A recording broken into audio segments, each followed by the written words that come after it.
saya berada di kantor ya, sekretariat kantor PBHI wilayah Sulawesi Selatan bersama dengan Pak Ketua Abdul Aziz, sarjana hukum, master hukum. Siap. Pak calon profesor, insyaallah. Insyaallah. Hai. Jadi saudara, seperti apa pembicaraan kami pada malam hari ini, diskusi-diskusi, rapat atau apa dan sebagainya. Dan hari ini adalah hari kelima Koboi dari Timur mencari keadilan di kota Ami Mandiri ini, mencari keadilan terhadap apa yang dilakukan oleh para pencari duit di Sungai Dila, para penambang itu. Dan semoga Pak Ketua PBHI dapat selalu mengiringi kami seperti apa yang sudah dilakukan selama 2018, Pak Ketua, mendampingi, mengadvokasi kami di Sungai Dila. Dan alhamdulillah ini saya masih tetap berdiri kokoh untuk tetap berjuang di garda terdepan ini, Pak Ketua. Jadi saudara, tetap di channel YouTube kami, jangan lupa like dan subscribe. Ya, terima kasih atas kesempatan yang diberikan. Nah, ini kan langsung saja. Jadi sebenarnya kan advokasi teman-teman ini mulai dari tahun 2018. Nah, sebenarnya kalau mau melihat ini secara real, bahwa sebenarnya sudah ada perkembangan. Misalnya ada surat untuk menghentikan sementara aktivitas tambang, terus mewajibkan kepada para pelaku usaha penambangan ini untuk melakukan reklamasi. Nah, sudah ada perkembangan. Nah, cuman untuk saat ini juga mungkin perlu digambarkan secara gamblang perkembangan yang saya maksudkan tadi. Misalnya ada keterangan juga dari pihak pemerintah yang berwenang untuk itu juga barangkali bisa didengarkan sama-sama. Dan selanjutnya itu bisa menjadi bahan untuk evaluasi proses advokasi yang dilakukan oleh teman-teman di PBHI dan Walhi. Nah, itu barangkali kalau saya. Tadi mungkin itu misalnya ada yang saya maksud itu misalnya surat-surat itu bisa dipertunjukkan, terus keterangan-keterangan mungkin bisa dalam bentuk visual, barangkali bisa disampaikan kepada teman-teman sambil dijelaskan oleh Koboi dari Timur. Saya kira begitu. Mungkin bagus memang juga kita update dulu. Ya. Update dulu perkembangan, sembari misalnya kita bisa tentukan langkah-langkah apa yang kita harus ambil. Karena kan juga pasti banyak teman-teman yang tidak monitoring terkait dengan hasil. Yeah. Baik masalah perkembangannya. Saya secara pribadi kan kemarin tidak sempat ikut. Nah, ternyata surat itu ada untuk memberhentikan selama 6 bulan kalau tidak salah. Tetapi lewat daripada 6 bulan itu ternyata berlanjut. Nah, proses perlanjutan ini yang kemudian perlu kita carikan solusi, kira-kira langkah-langkah apa yang kita ambil untuk dapat mencegah setidaknya kejahatan lingkungan ini sudah tidak ada lagi di wilayah sana. Mungkin begitu yang kita bisa update dulu. Mungkin dari Koboi dari Timur bisa update perkembangannya sampai di mana, sembari kita remukan dan susun strategi. Iya, itu karena di situ kan misalnya saya bisa sering melihat misalnya Koboi dari Timur live, terus penyampaian misalnya kepala dinas lingkungan hidup, itu bisa menjadi masukan. Iya. Karena harapan saya bahwa proses 2018 ini kan proses yang dilakukan oleh teman-teman PBHI dan dilakukan di lapangan, dilakukan oleh Koboi dari Timur untuk advokasi ini. Nah, saya pikir kan sekarang bisa sudah ada perkembangannya, dan ini bisa jadi evaluasi buat kita semua untuk buat report yang mungkin di dalamnya nanti ada pendapat hukum. Saya kira begitu barangkali. Jadi Ya, saya jelaskan ya. bisa kita jelaskan. Tapi kalau teknisnya itu, Bung, ini kan sudah masuk dalam teknik dan serta vokasi, tidak bisa supaya ini kan. Oh iya baik. Jadi nanti saya jelaskan dulu nanti setiap teknis ini. Saya matikan dulu Pak Ketua. Sambil di situ sebagai kontrol terhadap pemerintahan, kinerja pemerintah. Nah, dalam fungsi kontrol terhadap negara oleh masyarakat, yang dalam hal ini civil society namanya, LSM atau lembaga swadaya masyarakat ini bagian terpenting dalam mengontrol, memonitoring kinerja pemerintahan itu. Tujuannya adalah supaya pemerintahan berjalan ini seimbang dan tetap on the rule, ya, tetap on the track. Di situ dibutuhkannya ini lembaga. Nah, maksud saya dalam kaitannya dengan kerja-kerja sosial yang dilakukan oleh Pung Buang Andi Gengkeng ini, sang Koboi dari Timur, itu merupakan tugas-tugas kenabian sebenarnya. Kenapa sih kita katakan begitu? Karena satu di antara 1.000 orang yang ikhlas melakukan pendampingan, advokasi di masyarakat langsung, itu sangat jarang loh, sangat jarang di era sekarang ini. Dan ternyata ketika Koboi dari Timur ini turun ke daerah, sangat banyak hal-hal, masalah-masalah, problem mendasar di kampung, di daerah-daerah kita ini yang tidak terpublish. Itu satu. Yang kedua, tidak terpublish dan tidak termonitoring secara langsung oleh pemerintah sendiri. Padahal ini merupakan kebutuhan dasar masyarakat. Katakanlah misalkan sang Koboi dari Timur ini pernah mengadvokasi suatu daerah, ya, suatu kampung, suatu desa di Sidrap, yang di situ tidak ada bidan. Pernah ada bidan, tapi masyarakat bergotong royong membuatkan rumah untuk di situ dengan swadaya masyarakat, tapi tidak ditinggali. Lalu apa peran pemerintah di situ? Pemerintah kecamatan atau ke pemerintah kelurahan atau desa? Tidak ada. Nah, ketika sang Koboi dari Timur turun melihat ini keadaan, beliau bagian dari problem solving ini, bagian dari solusi. Jadi kemudian beliau publish dengan cara-caranya sendiri, mengadvokasi, dan itu memang kebutuhan dasar masyarakat akhirnya. Jadi ini akses terhadap kesehatan, ya, salah satu dari hak-hak ekonomi, sosial, budaya. Jadi dalam HAM itu ada dinamakan hak ekonomi, sosial, dan budaya. Dan termasuk ini akses terhadap pendidikan, akses terhadap pendidikan, kesehatan, akses terhadap sandang, pangan, papan, pekerjaan, akses terhadap tanah dan sebagainya. Itulah dari hak dasar ini. Itu satu. Yang kedua, misalkan sang Koboi dari Timur pernah juga turun mengadvokasi masyarakat desa apa namanya, Pung? Desa Lagading. Desa Lagading yang bermasalah terkait airnya, air bersih. Air ini dalam konstitusi itu sudah dikatakan seluruh yang terkandung, ya, dalam bumi, air, dan begitu seterusnya dalam konstitusi kita itu diperuntukkan untuk rakyat, seluas-luasnya untuk masyarakat. Nah, ini sudah dijamin dalam konstitusi kita. Tapi faktanya masih ada masyarakat kita yang masalah air bersih saja sebagai kebutuhan dasar itu tidak bisa mereka akses. Dan masyarakat, parahnya lagi di masyarakat di desa itu, desa Lagading itu, ada sebagian warganya sudah pergi, meninggalkan kampung itu karena ketidakmampuan mengakses air. Betapa susahnya, bisa kita bayangkan bagaimana penderitaannya masyarakat di situ. Ya.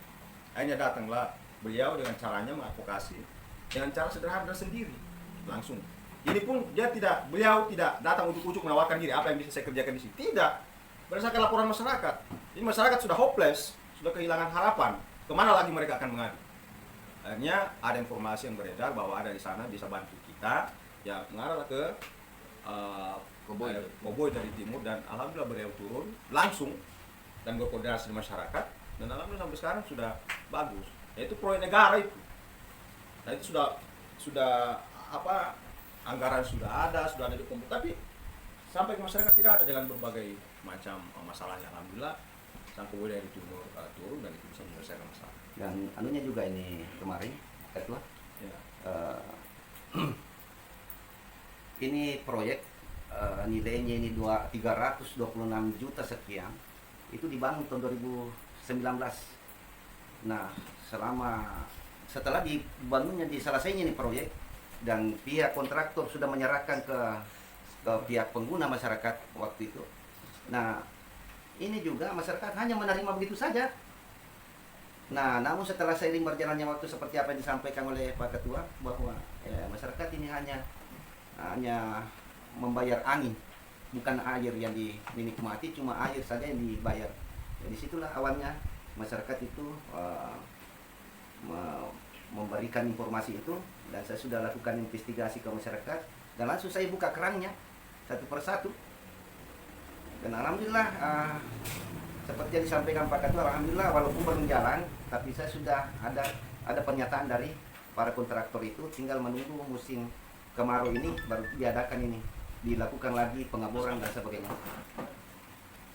Jadi ini sebenarnya proyek ini sudah selesai dan sudah enak-enak. Jadi saya sampaikan sama kepala dinas, sama kontraktor, bukan persoalan berapa banyak keuntunganmu di sini. Saya biar 10 juta dari anggaran 300 juta itu kau misalnya 10 juta saja kau gunakan di situ, yang penting asas manfaatnya yang saya soroti, bukan berapa nilai keuntungan para kontraktor itu. Artinya walaupun 10 juta Pak Ketua, begitu. Oke. Jadi saya Pak Ketua, saya karena terlanjur ini kita sudah diskusi, jadi sudah dipaparkan oleh Pak Ketua PBHI Abdul Aziz Saleh, sarjana hukum, master hukum. Siap. Jadi selain daripada persoalan Sungai Bila itu, dan sudah dijelaskan Pak Ketua tadi, bahwa yang pokok permasalahan yang saya bawakan di sini adalah persoalan Sungai Bila, yang sebagaimana bahwa sudah semenjak 2018 itu kita PBHI sudah bersama-sama dengan kami membantu masyarakat di sini, bukan saya dibantu, tapi masyarakat yang dibantu di Sungai Bila untuk melakukan advokasi ini, menyelamatkan lingkungan. Dan sebagaimana diketahui, saya jelaskan dulu ini Sungai Bila ini adalah yang dialiri oleh di dalam Sungai Bila ada Bendungan Bila. Bendungan Bila ini luas sawah yang memanfaatkan air daripada irigasi ini adalah 7.488 hektar. Nah, kalau ketika Bendung Bila ini runtuh akibat pengarukan di bawah bendungan ini, seperti apa investigasi Walhi dan teman-teman, sudah terjadi degradasi, dan informasi dari PSDA pengelola sumber daya air Kabupaten Sidrap sudah menyatakan sudah terjadi miring ini, tanda-tanda kemiringan bendungan. Maka saya dapat pastikan kalau terus ini tidak dilakukan menyorakan ini, maka akan berdampak buruk bagi mungkin bukan hanya Sidrap Pak Ketua, tapi secara nasional itu 7.400 berapa ton itu 1 hektar saja. Ya, satu ton saja ini 1 hektar berarti ada 7.000 ton. 7 ton 70 berapa ton itu? 7.000 ton. Satu itu kan kalau di Sidrap itu antara 6.000 sampai 5.000 sampai dengan 6 ton. 5 ton sampai 6 ton per hektar. Nah, itulah buat apa anunya ini, selain dampak-dampak kerusakan yang bisa merusak daripada lahan-lahan perkebunan, dan penambang-penambang ini juga sudah melakukan penambangan di area-area yang sangat terlarang di dekat fasilitas umum, dan bahkan sudah berapa puluh meter ini lahan PMPM. Ini lahan PMPM ini, artinya jalanan PMPM ini sudah ditambang mereka. Jalan PMP, jalan menggunakan garang APBN barangkali itu Pak Ketua PMPM. Ya. Itu sudah ditambang karena di sebelah jalanan itu tuh mereka sudah beli tanah itu. Mereka sudah beli. Jadi selain sungai Pak Ketua ini mau nanti apa sih dasar saya langkah-langkah yang kami bisa tempuh saya barangkali dibawa ini mengadvokasi Pak Ketua di Ya. situ di daerah, mungkin saya minta mohon bantuannya supaya kami diadvokasi di tingkat ini lebih ditambah strongnya lagi nih Ya. Pak Ketua. Menyengat nih supaya lebih menyengat nih dibandingkan 2018 Ya. Pak Ketua. Kasih Pak Ketua. Baik. Sebenarnya kalau ini waktu 2018 PBHI dengan Walhi dengan Aliansi Masyarakat Peduli Sungai Sungai Bilang. AMPSB. Jadi ada organisasi yang dirintis dan didirikan oleh Sang Kowe dari Timur ini di Sidrap itu terkait memang untuk kepedulian terhadap Sungai Bila, AMPSB. Itulah yang kami koalisi sama-sama dalam memperjuangkan ini kepentingan masyarakat sekitar Sungai Bila. Jadi ada daerah DAS, ya. Dari Sungai Bila ini masuk di DAS Pompengan namanya, daerah aliran Sungai Pompengan.